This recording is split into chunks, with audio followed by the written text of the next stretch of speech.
Welcome back to part 2 of the Mega Cheap Lot, where I got a huge lot of games off eBay for a little bit more than a third of their value. And if you missed part 1, this is the lot I credit to making me finally start to go for the complete in box Super Nintendo library. So today we have the second half of the lot that we'll be adding to the collection. Let's check them out.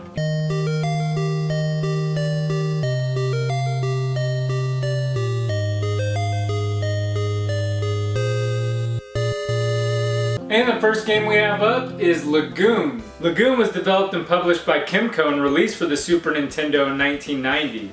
Lagoon is an action RPG game. The first thing you notice when turning on the game is that it has some rockin' music. You also quickly notice it has pretty great graphics as well, especially the cutscenes. The story goes, you are a child of light, Nasir, raised by a guy named Matthias. One day an evil spirit came and poisoned all the water, making everyone sick. It's your job to make the water pure again. So you set off into town and start meeting people and figuring out where to go. You'll meet some interesting people and some rude ones like this person. Easy, sister, this is a place of faith. You'll eventually find out the cave is infested with demons. Grab some quick cash from the mayor, buy a sword and go investigate. For attacking enemies, you have a very short sword and magic. You can cast various spells as you progress through the game. You can also find items to increase your health. Attacking enemies will upgrade your skill and health to level up Nasir. It's a pretty cookie cutter game.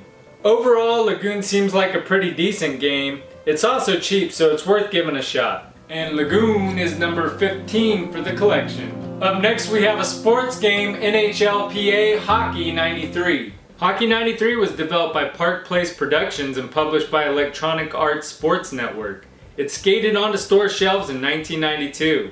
NHLPA Hockey 93 has some good visuals on the Super NES. The colors are bright and clear, and it's easy on the eyes. The gameplay and controls are also good. It's not too arcadey where you score too much, but it's not overly difficult either. This is my first time playing the game and I ended up winning in overtime. The game follows the sport accurately with rules such as icing. Passing and shooting the puck feels surprisingly smooth. The puck always traveled exactly where I wanted it to go. The only issue I have with the game is the sound. No music plays during gameplay except the occasional hype music. When that plays, there's no sound effects and the game actually gets disorienting. The noise the crowd makes is obnoxious and sounds like running water. If it wasn't for the sound, it would probably be the perfect hockey game on the SNES. And if you get bored of playing actual hockey, you can always get into a fight. NHLPA Hockey 93 is game number 16 for the SNES Complete in Box Quest. Up next we have a golf game, Pebble Beach Golf Links. Pebble Creek was developed and published by T&E Soft and released for the SNES in 1992. Yes, I know, it's our third golf game already. But the more we cover now, the less we have to cover later. At least we have 2 other games we can compare it to. I'll start off by saying the visuals look great at first, but when you get into the actual gameplay, it gets very fuzzy and it's hard to see what's going on. There isn't any actual music while playing the game either, but the music in the menus doesn't sound as bad as it did in Jack Nicklaus Golf. I like the way you hit the ball in the game. You just choose the power setting and select where you want to hit the ball with the red dot that moves all over the ball. It's actually accurate and can get you out of sand and over trees when needed. So I like it the best. The movement is a little choppy, but nowhere near as bad as Jack Nicklaus. Although I like the controls in this game the best, I'd still rather play Hole-in-One the most out of the 3 so far. Pebble Creek Golf Links is game number 17 for the Super NES Complete in Box Quest. And the next game up is Pilot Wings. Developed and published by Nintendo, Pilot Wings flew into store shelves in 1991. You start off the game with 2 available events, flying a plane and skydiving. In each event, you were given points for how well you performed. For example, in the plane event, you were given points for flying through rings, the speed you completed at, and your angle. In skydiving, you're also given points for different things, such as going through rings and your landing. If you earned enough combined points on the events, you get a license. The license also serves as a password to come back and play later, which is cool. As you progress through the game, you'll unlock new challenges like a jetpack and hang glider. Those events also require you to get a certain amount of points to advance. The controls take some time getting used to, but they can be mastered after playing for a while. The visuals are okay, but a little grainy. The music is alright, but it's nothing catchy or memorable. The gameplay is fun if you like playing flying type games, at least when you get the hang of the controls. Overall, Pilot Wings is a cheap game and worth checking out. And Pilot Wings is game number 18 for the library. And the next game up is Populous. Populous was developed by Bullfrog Productions and published by Electronic Arts. It ported to the SNES in 1991. Populous is a strategy game where you basically play God. At first the game is extremely intimidating to play because you don't really know what's going on. So many options. Even after reading the manual you feel lost. But stick with it and you'll start to figure things out. Your goal is to build up your population and take out the evil enemy. You can build houses and castles, increasing your population. Increasing your population will increase your mana bar, which is the bar at the top with the arrow on it. As your arrow moves up, you get access to more things to take out evil. Things like earthquakes, which will shake the ground and destroy enemy castles. Volcanoes, which will raise out of the ground and create rocks, leaving the enemy unable to use the land to build on and grow crops. And even floods. Just be careful not to destroy yourself in the process. There isn't any music, just a heart beating in the background. The faster the pulse, the closer you are to being destroyed. The controls take some getting used to, and they can be sluggish. The visuals aren't great, but they do the job. The gameplay is actually fun when you understand somewhat what you're doing. I'll come back to this game and dig deeper into it. Overall, Populous is worth trying out. Just make sure you have some time to sit there and learn how to play. Populous is game number 19 for the collection.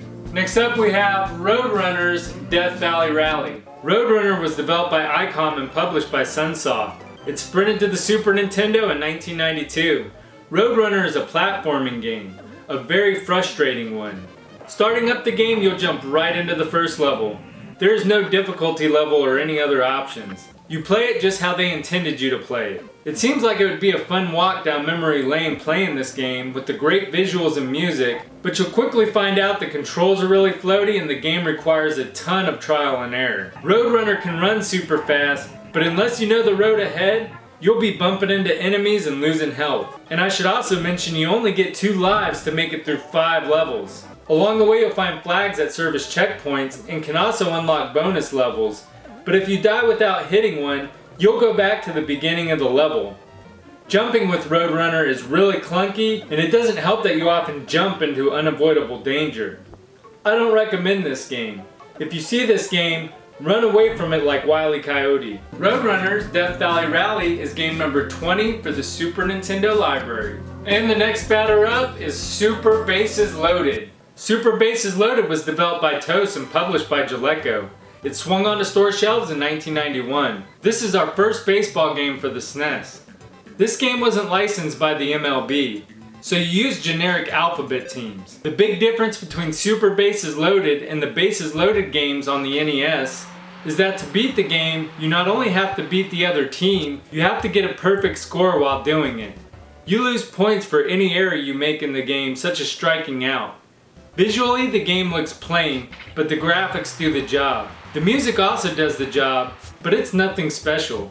The controls and timing take some time getting used to because the view is behind the pitcher, whether you're pitching or batting. When the ball goes out in the outfield, it can also be hard to find the ball, allowing the other team to take more bases. One thing I really like about the game is the fast-paced gameplay. There is no delay between batters, and it moves along at a really great pace. That earns some points in my book. Overall, Super Bases Loaded is an okay game for the Super Nintendo. It's worth checking out if you're a fan of baseball games. And Super Bases Loaded is game number 21 for the Super Nintendo Complete in Box Quest. Man, I know it's a Super Nintendo, but why is everything so super? Super Nintendo, Super Bases Loaded. Now you're playing with superpower. Here is Super Tennis. I'm surprised they didn't have a game called Super Super. That's super cool. And the next game up is Super Tennis. Super Tennis was also developed by TOS and published by Nintendo. It released for the SNES in 1991. Here's our first tennis game, and it's a good one to start out with. I'm not a big fan of sports games, but I actually enjoyed playing Super Tennis. The game has a lot to offer. You can play different courts such as hard, lawn, or clay, and the ball will handle differently based on the court you're playing on. You also have a bunch of different characters to play, and each has their own style of playing. Most of the graphics are fuzzy, but it doesn't take away from the game much. The sound is actually pretty realistic.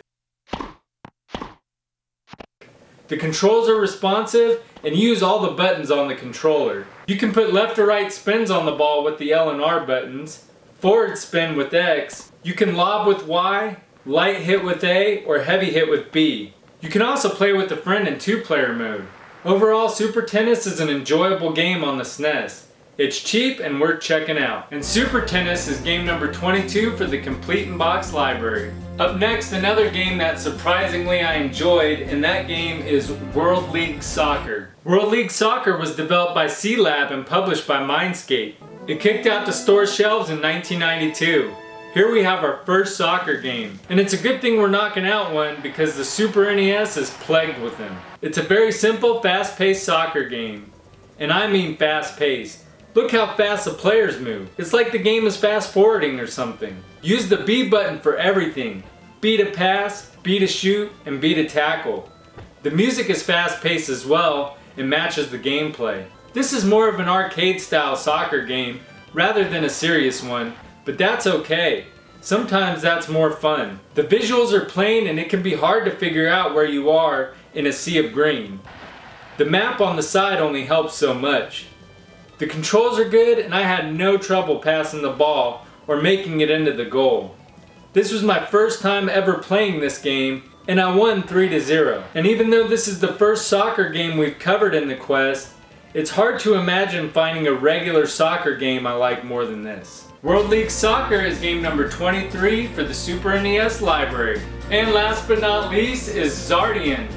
Zardian was developed by Jorudin and published by Asmik. It released for the Super Nintendo in 1992. Zardian is a platform game where you control one of 3 robots to stop an alien invasion that has been going on for 7 months.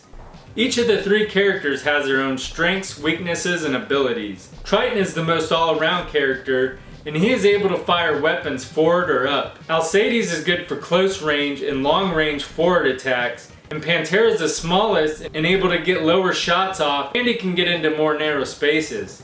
The visuals are good for the most part, but the text can be hard to read.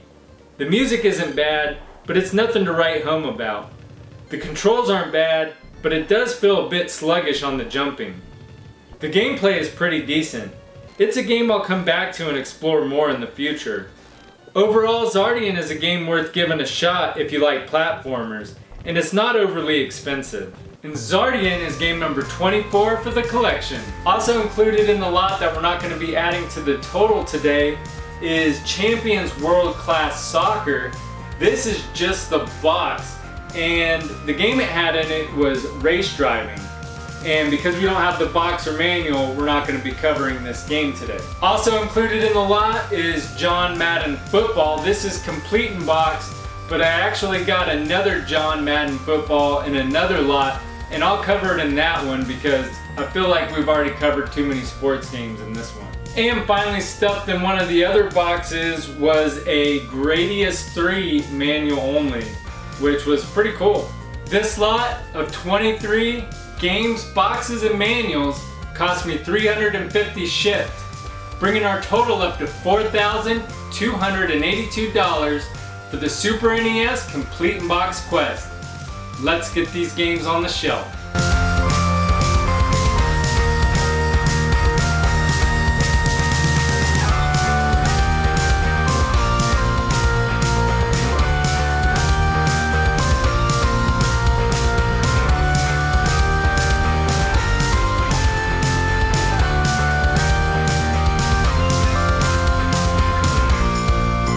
If you enjoyed the video, please make sure to subscribe, and I'll be bringing you more videos like this.